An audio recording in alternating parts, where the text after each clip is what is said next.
गीतर ताले ताले आज जन्मदिनटी जार आपण मैंने जो समस्त आज उपस्थित आज जो आप समस्ते आज उपस्थित एकत्रित जहाँकर पदस्पर्श द्वारा ये अनुष्ठान कहीं सारा विश्व आज तांको कतरे नथामत तेणु तांको विषय कौन बा कहबी कहिया को भाषा नहीं कारण आम क्षुद्र मनीष दिन थिला जीवन में छिड़ा हमार साहस भी नथिला एटा मोर व्यक्तिगत कथा यही अनुष्ठान छिड़ा हमार जदि साहस किए देइथिले से होचंदी आउ के नहंती से पूज्य बाबा एवं कथा कहवार सामर्थ्य जा भितर नथिला जो कथा शास्त्र रे पढ़ी शास्त्र शुणी पढ़ी मुकं करोति वाचलम पंगुं लंघयते गिरि जदि वास्तविक तार किछि रूप थाए मु भावे एमत अनेक अच्छी आपण माने निजे निजे तार ज्वलंत प्रतिमूर्ति प्रत्येक मुहूर्त रे मु जतले स्कूल रे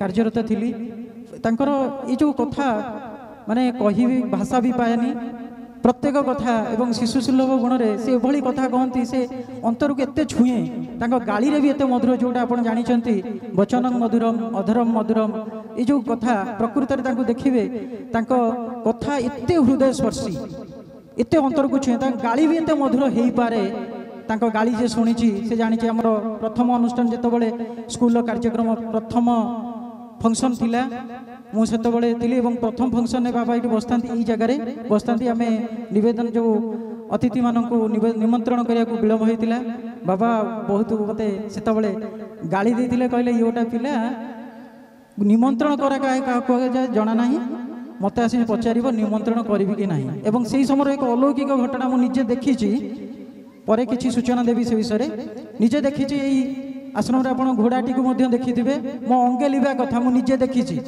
बेसी बड़े कहूनी कारण मु गोटे अलग जेनेरेशन लोक थी पिला थी अभय स्पर्श करुणा देखी पाई जहाँ मु पाई ताहा कहिबा बाहुल्य कहिबा को भाषा नहीं गोटे उदाहरण देवी एवं तापरे बाबा जन्म वृत्तांत किछि कहिबी प्रथमतः से आम बाबा आमको कहते लोक मैंने ये जनसमागम थाए बहुत लोक था वार्षिक उत्सव थाए से घोड़ाटीर देह असुस्थ थाए दौड़ी आसी सेमती बाबा पाखे छिड़ा होता है बाबा निर्देश दौता किसी कहार क्षति करना से छिड़ा होता है बाबा को एक लय चाहिए पशुटी बाबा निर्देश देते तार देहटा असुस्थ हो जन को डाकिकी अरे ता कथा कि बुझ रे तुम कहीं किसी बुझुना सी आसी मत नवेदन करने एति कथार घोड़ाटी ता बाटर पलैला ये हूँ जीव करुणार कथा तेणु से पुरुष को मु कौन मुख दे कहबी तेणु सी जहा कुहाई देवे जहाँ मझे प्रेरणा देवे ताही तांको कहबी कारण तांको कहवाई क्या पाखे शक्ति आ सामर्थ्य नहीं ए व्यवस्था रे तांको भाषा माध्यम रे तांको डिफाइन करी हबो कारण सी होउछन इनडिफिनाइट तेणु तांको करी हबनी तेणु केवल एतिकी कहबी तांको जन्म वृत्तांत हिसाब रे सेतले ऋतु थिला वसंत माँ देवी बसंती एवं जन्मदात्री बसंत ई तीन बसंतर समाहार रे एक देवशिशुर जन्म जे कि क्रंदन बदल रे कहिथिले कोहं जीवन आद्य पर्व ए जावत जहाँ प्रति कार्य भरी रही अलौकिकता लोकशिक्षा और संस्कार तांकरी परिचय प्रदान पर्व में निजक असमर्थ निश्चित मन करुच्ची कारण तांको सम्मुख रे कहिबार धृष्टता मुझे करी करी ना तेणु आपण मैंने सबू मो आगे भी जी बसी मंचासीन भी जी अच्छा जी भी अच्छा समस्त बहु ज्ञान बहु गुण अधिकारी आगे किसी चोली धरिया भी सामर्थ्य मोर ना जेहेतु मो हाथ में माइक टी अच्छी तेणु कहवाई बाध्य तेणु जहाँ त्रुटि निज गुण मत क्षमा देवे से दिन थिला 1954 मसीहा चैत्र शुक्ल षष्ठी अप्रैल 8 तारीख एससीबी मेडिकल गाइनिंग डॉक्टर ज्योत्ना देवी तत्वावधान एवं स्वाधीनता संग्रामी सरला देवी तदारख रे जेजे भुवनानंद एवं जेजेमा निशामणि कुलमंडन करने को पिता सच्चिदानंद एवं माता बसंत देवी कुलमंडन कले आज पद्मश्री श्रीमद बाबा बड़े से दिन ए दिन से आज एवं ए जबत प्रति कार्य अलौकिक और सामाजिक महिमा जी अनुभव करी से जानी प्रत्येक कार्य समाजवाद कहतु संसारवाद कहतु जेकोसी कथा कहतु तांको कौनसी कथा तादृश से बा जाती ना से आध्यात्मिकतार विज्ञान को आणती जमती आमर विज्ञान आमर यही अनुष्ठान रे एक इंग्लिश मीडियम स्कूल जार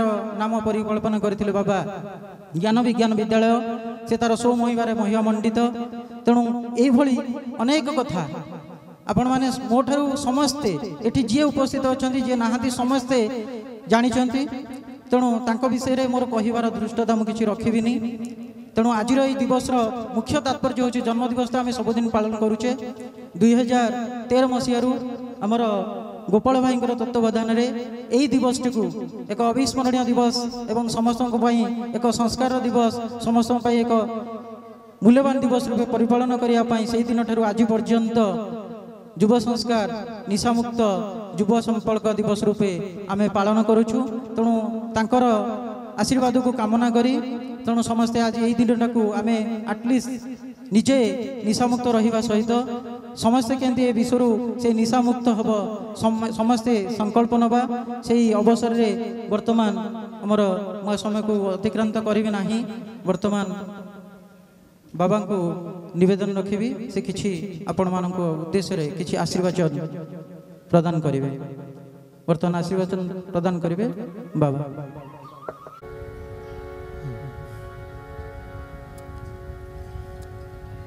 पितृमातृभ्यां नमः। ओम जननी जन्मभूमिभ्यां नमः। अनंताय नमः। गुरुदेवाय नमः। ज्योतिर्प्रभाय नमः। सर्व सद्गुरुभ्यो नमः।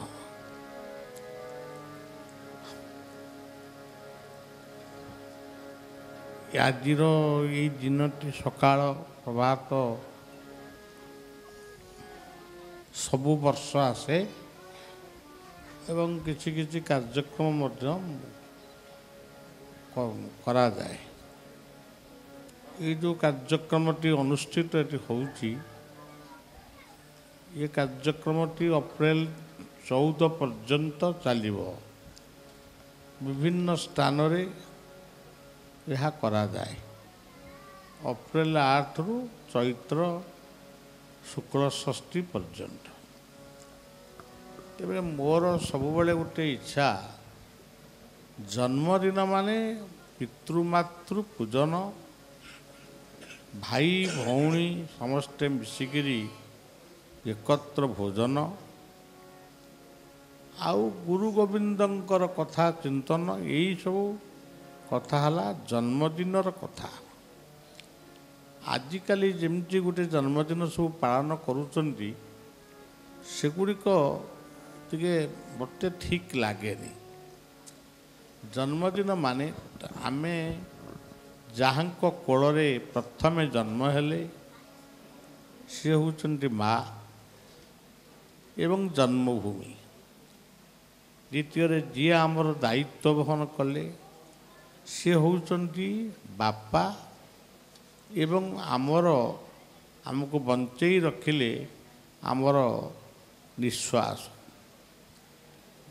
तेणु यही भाव में आमे जीवन में धीरे धीरे आगू को गले जेतेबेले आमे असुस्थ हो पड़िलु सेतेबेले जी आमको कांधे बसई कोଳରେ काखई जी नहीं जाऊले मो पुओ बा मो झील केमती सुस्थ हम सी होउचंती जड़े शिक्षक। ये गाँ गहली रे सेतेबेले चिकित्सा केन्द्र किछि नथिला। जो माने थिले सेई मानक पाखु से नहीं जाउतले से होउचंती आमर बापा। ठीक से भली आम हाथ धरी चक खड़ी रे जे पाठ पढ़ई थिले प्रथम आमको जी शिक्षादान करथिले। आजिकाली सिना इंग्राजी मीडियम स्कूल सबू है किंतु सेतेबेले तो मो जीवन मु आरंभ करिछि चाटशाली रु। चाटशाली मो आम गाँव में थिला मु पढ़ी। मोर प्रथम शिक्षा गुरु होउचंती मधुसूदन कर। ତେଣୁ ସିଏ ହେଉଛନ୍ତି ଆମର ଆଦି ଦିନରେ ସ୍ମରଣୀୟ। ଯିଏ ଆମର ନାମକରଣ କଲେ ସତ୍ୟନାରାୟଣଙ୍କର ପୂଜା କରି, ଆଜିକାଲି ତ ସେସବୁ କଥା ହେଉନି, କେକ୍ କଟା ହେବ, ବେଲୁନ ଫଟା ହେବ, ଆଉ ମହମବତୀ ଜଳିବ, ଯାହା ଅପସଂସ୍କୃତି ଆମ ଭିତରେ ପ୍ରବେଶ କରିଯାଇଛି। ପିଲା ହାତରେ ବାପ ମା ଗୋଟେ ଛୁରୀ ଧରେ ଦେଇ କେକ୍ କାଟୁଛନ୍ତି, ମହମବତୀ ଲଗେଇ ତାକୁ ନିଭେଇ ଦେବାକୁ କହୁଛନ୍ତି, ବେଲୁନ ଲଗେଇ ତାକୁ ବେଲୁନକୁ ଫଟଉଛନ୍ତି। ଏଗୁଡ଼ାକ ମୋତେ ଆଦୌ ଭଲ ଲାଗେନି, ମୁଁ ଆକୁ ଗ୍ରହଣ କରିପାରେ ନା। କିନ୍ତୁ ଦୀପଟିଏ ଲାଗିବ, ପିଠା ହେବ, ଛେନାପୋଡ଼ ଭଙ୍ଗା ହେବ, ଏଗୁଡ଼ାକ ସତ୍ୟନାରାୟଣଙ୍କର ପୂଜା ନିଶ୍ଚିତ ଭାବରେ ହେବ। ଜଣେ ପାଲାକାର ଟିକେ ଚାମର ଦେବେ କିମ୍ବା ଜଣେ ପୁରୋହିତ ଆସ୍ଥାନ ପୂଜା କରିବେ। ଏହିସବୁ କଥା ଗୁଡ଼ାକ ଯେତେ ବ୍ୟତିକ୍ରମ ହେଉଛି ସମାଜରେ ମଧ୍ୟ ମାଦକ ସେତିକି ଆମକୁ ଗ୍ରାସ କରୁଛି। ତେଣୁ ଆଜିର ଏଇ ଉତ୍ସବଟିକୁ ଯିଏ ପରିକଳ୍ପନା କରୁଛନ୍ତି, ମୁଁ କାହାକୁ କିଛି କହିନି ଯେ ତୁମେ ଏହା କର। ଆମର ଯିଏ ବର୍ତ୍ତମାନ ଆମର ଗୋପାଳ ଭାଇ ବୋଲି ତୁମେ ସବୁ ଡାକୁଛ, ଜଣେ ଭାଗବତ କଥା ସେ କହୁଛନ୍ତି। ତେଣୁ ସିଏ ନିଜେ ହିଁ ମୋତେ କହିଥିଲେ, ବାବା ମୁଁ ବାବାଙ୍କ ଜନ୍ମଦିନଟାକୁ କ'ଣ ଗୋଟେ ନିଶାବାଦକ କ'ଣ ଯୁବ ସଂକଳ୍ପ ଦିବସ ପାଳନ। ଭଲ କଥା, ସେଇଟା ତ ହେଉଛି ଭଲ କଥା। ଆଉ କ'ଣ ଇଏ କ୍ୟାସେଟ୍ ବଜେଇକିରି ଡେଇଁବା ନାଚିବା ଇଏ କ'ଣ ହେଉଛି କଥା? କର। ସେଇଦିନ ଠାରୁ ସେ ତାର ସେ କାର୍ଯ୍ୟକ୍ରମଟି କରୁଛି। ଆଉ ରକ୍ତଦାନ ଶିବିରଟି କ'ଣ କରୁଛି, ଯେଉଁଟାକୁ ସେ ଲକ୍ଷ୍ୟ କରିଛି ଯେ ମୋତେ ଯେଉଁଗୁଡ଼ାକ ଭଲ ଲାଗେ ସେଇଗୁଡ଼ିକ ସେ ଏଠି କରୁଛି। ଆଜିର ପିଲାମାନଙ୍କୁ, ପିଲାମାନେ ଚତୁର୍ଥ ପଞ୍ଚମରୁ ପଢ଼ିଲା ବେଳ ଠାରୁ, ଆମେ ବି ଚତୁର୍ଥ ପଞ୍ଚମ ପଢ଼ିଲୁ, ଆମେ କ'ଣ କିଛି ଦୁନିଆ ଜାଣିନଥିଲୁ। କିନ୍ତୁ ଏବେ ପିଲାମାନେ ମଦ୍ୟ ମାଦକ ଏସବୁ ଖାଇକରି ମାନେ ଜୀବନକୁ ନଷ୍ଟ କରୁଛନ୍ତି। ବାପ ମା ମାନେ ଏଗୁଡ଼ା କିଛି ବୁଝୁନାହାନ୍ତି। ପୁଅକୁ ନେଇକରି ମାନେ ଜାତକ ଦେଖାଉଛନ୍ତି, କ'ଣ ଗ୍ରହ ପଡ଼ିଛି ମୋ ପୁଅଟା କାହିଁକି ମଦ ଛାଡ଼ୁନି, କି ଚଗଲା ହେଉଛି, କଥା ମାନୁନି। ଆଉ ଗୋଟେ ମା କି ବାପା ଆସି କହିବେ ବାବାଙ୍କୁ ଦଣ୍ଡବତ ହେବ। କାହିଁକି ଦଣ୍ଡବତ ହେବ ନା ଯେମିତି ମୁଁ ଟିକେ ଆଶୀର୍ବାଦ କରନ୍ତୁ, ପିଲାଟା ଏମିତି ଦୁଷ୍ଟ ହୋଇଯାଉଛି। ମୁଁ ଆଉ କିଛି କହିପାରେ ନା, ବେଳେବେଳେ ଟିକେ ବଡ଼ ବଡ଼ ଆଖିରେ ତାଙ୍କୁ ଅନାଏ, କିନ୍ତୁ ସାଧାରଣ ଜ୍ଞାନ ନାହିଁ। ତେଣୁ ପିଲା ମୁଣ୍ଡରେ ଅକ୍ଷତ ପକାଇଦେଲେ, ତାଙ୍କ ମୁଣ୍ଡରେ ବେତ ଛୁଆଇଁ ଦେଲେ ଯେ ପିଲା ଆୟୁଷ୍ମାନ ହେବେ, ଏ କଥା ମୁଁ କେବେ ବି ବିଶ୍ୱାସ କରେ ନାହିଁ। ଯଦି ସେଇ ମଣିଷ ପିଲାଟିକୁ ଯଦି ବାପ ମା ଠିକ୍ ସଂସ୍କାର ଦେବେ ଏବଂ ପିଲାର ଚରିତ୍ରକୁ ଅନୁସନ୍ଧାନ କରିବେ, ପିଲା ଯଦି ନିଜେ ସଚେତନ ହେବ, ମୁଁ ଏହା ଖାଇବି ନାହିଁ, ଅପକାରିତା ବିଷୟରେ ସଚେତନ ହେବ, ସେତେବେଳେ ଯାଇ ପିଲାଟି ମଣିଷ ହେବ। ତୁମେ ଜାତକ ଦେଖାଉଛ, ଗୁଆ ବସଉଛ, ମୋତେ ଗୋଟେ ବାଧ୍ୟ କରୁଛ, ପିଲାଟା କଥା ମାନୁନି, ମୁଁ କ'ଣ ତା ପାଇଁ କରିବି? ମୁଁ ବି କହେ ବିଶ୍ୱରେ କେଉଁଠି ଏମିତି ଡାକ୍ତର ଅଛନ୍ତି ମୋତେ ଟିକେ କହିଲେ ମୁଁ ତାଙ୍କ ପାଖକୁ ଟିକେ ଫୋନ୍ ଫାନ୍ କରି ତାଙ୍କ ସହିତ ସମ୍ବନ୍ଧ ରଖିବି। ତେଣୁ ସେଇ ବିଷୟରେ ଏଇ ମଦ୍ୟ ମାଦକର ଉପକାରିତା କଥା ତ କହିବା ହେବନି, ଅପକାରିତା କ'ଣ ସେ ବିଷୟରେ କହିବା ପାଇଁ ମୋର ଶିଷ୍ୟ ନୁହେଁ, ମୋ ପୁଅ ସେ। ମୁଁ ତାକୁ ବିବାହର କରିଛି। ପାଠପଢ଼ା ଜୀବନରେ ମୁଁ ତାକୁ ସାଙ୍ଗରେ ଧରି ଓଡ଼ିଶାର ବିଭିନ୍ନ ସ୍ଥାନ ବୁଲିଛି ଏବଂ ତାର ପାଠପଢ଼ାକୁ ମୁଁ ଯେତିକି ପାରିଛି ମୁଁ ଗାଇଡ଼ କରିଛି ଏବଂ ସେ ଆଜି ଜଣେ ସୁନାମଧନ୍ୟ ଡକ୍ଟର ହେଇପାରିଛି, ସେଇଟା ମୋର ଗର୍ବ। ତେଣୁ ସିଏ ମଦ୍ୟ ମାଦକ ଠାରୁ ବହୁତ ଦୂରରେ ଏବଂ ବିରକ୍ତି ହୁଏ ନାହିଁ ଏବଂ ହସ ହସ ମୁହଁରେ ସେ ରୋଗୀମାନଙ୍କୁ ଯେଉଁ ପରାମର୍ଶ ଦିଏ, ଆଜି ପର୍ଯ୍ୟନ୍ତ ମୁଁ ଦେଖିନି କୌଣସି ରୋଗୀ ବିଫଳ ମନୋରଥରେ ସେ ଘରକୁ ଫେରନ୍ତି। ଏହି ପବିତ୍ର ଆଶ୍ରମରେ ତା'ର ବିବାହ ବନ୍ଧନ ହେଇଛି। ତା'ର ବାପ ମା ମଧ୍ୟ ଏଠିକି ଆସିଛନ୍ତି, ବର୍ତ୍ତମାନ ଅଛନ୍ତି। ତାଙ୍କୁ ଆଜି ଗୋପାଳ ଭାଇ ଡାକିଛନ୍ତି ଯେ ସେ ଆପଣମାନଙ୍କୁ ଟିକେ ମଦ୍ୟ ମାଦକ ଉପରେ ଟିକେ ସଚେତନ କରାଇବେ। ଏ ହେଉଛି କଥା। ଏ ଅନୁଷ୍ଠାନକୁ ଯେଉଁମାନେ ଆଜି ଆମର ଡକ୍ଟର ଚିଦାନନ୍ଦ, ଏସବୁ ଆମର ସେବକ ହେଲେ ବି ସବୁ ଯୋଗ୍ୟ ପିଲାମାନେ। ଆଉ ସେମାନେ ସବୁବେଳେ କ'ଣ ଆମେ ଗୋଟେ ଭାଷଣ ଦେବା ଏ କରିବା, ସେ ତା'ର ଉଦ୍ଘାଟନ ଆଶାରେ ଉଦ୍ଘାଟନୀ ଉତ୍ସବରେ ପିଲାମାନଙ୍କୁ କ'ଣ ଗୋଟେ କହିବ। ଆଉ ମୁଖ୍ୟ ଅତିଥି ଭାବରେ ପ୍ରଣମାନନ୍ଦ, ସେ ଜଣେ ମାନେ ସେ ତା'ର ବହୁତ ଅନ୍ୟ ବହୁତ ଜ୍ଞାନ, ତ ସେ ବି କିଛି କହିବ। ଅନନ୍ତପ୍ରଭା ପତ୍ରିକାର ସମ୍ପାଦକ ଭାବରେ ନୁହେଁ, ମାନେ ବଳିଆର କଥାକୁ ସେ ଯାହା ବୁଝିଛି କହିବ। ଆଉ ଆମର ଟ୍ରଷ୍ଟି ଅଛନ୍ତି, ଆଉ ପ୍ୟାରୀବାବୁ, ସେ ମଧ୍ୟ କିଛି କହିବେ।